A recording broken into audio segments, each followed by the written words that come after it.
ایک زمانے کی بات ہے، ایک چھوٹے سے گاؤں میں رفیق نامی ایک یتیم لڑکا اپنی اندھی دادی اماں فاطمہ کے ساتھ رہتا تھا۔ ان کا گھر کچا تھا، کھانے کو مشکل سے کچھ ملتا، دونوں کے دل اللہ پر پورے یقین سے بھرے تھے۔ اس سال سخت قحط پڑا، بارش نہ ہوئی، زمین خشک ہو گئی اور لوگ گاؤں چھوڑ کر جانے لگے، مگر رفیق نہ گیا۔ وہ روز دور کے کنویں سے تھوڑا سا پانی لاتا، اماں کو دیتا اور خود چند قطرے پیتا۔ کئی دن ہو گئے، ان کے گھر میں کچھ کھانے کو نہ تھا۔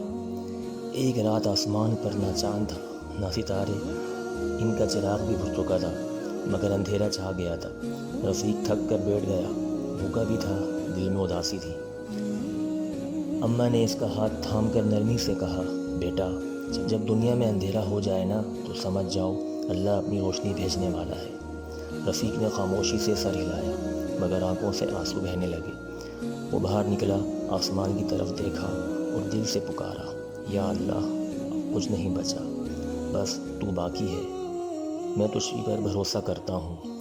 اچانک آسمان پر روشنی چمکی، دور سے ایک بڑا قافلہ مشعلیں لیے گاؤں کے قریب رکا۔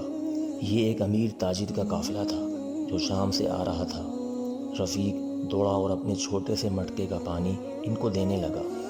تاجر نے حیرت سے پوچھا، تم نے اپنا آخری پانی ہمیں دے دیا؟ رفیق نے مسکرا کر جواب دیا، مجھے یقین ہے کہ اللہ مجھے اس سے بہتر دے گا۔ تاجر کا دل بھر آیا۔ اگلی صبح جب قافلہ روانہ ہوا، وہ رفیق اور اماں فاطمہ کے لیے آٹے کی بوریاں، کھجوریں، کمبل اور ایک نیا چراغ چھوڑ گئے، اور رفیق کو قافلے میں کام دینے کی بھی پیشکش کی۔ اس دن کے بعد رفیق اور اماں نے کبھی بھوک نہیں دیکھی، اور ان کا گھر ایک بار پھر اللہ کی روشنی سے بھر گیا۔ جب سب دروازے بند ہو جائیں، جب ہر طرف اندھیرا چھا جائے، بس تبھی اللہ کی مدد آتی ہے، اگر یقین ہو۔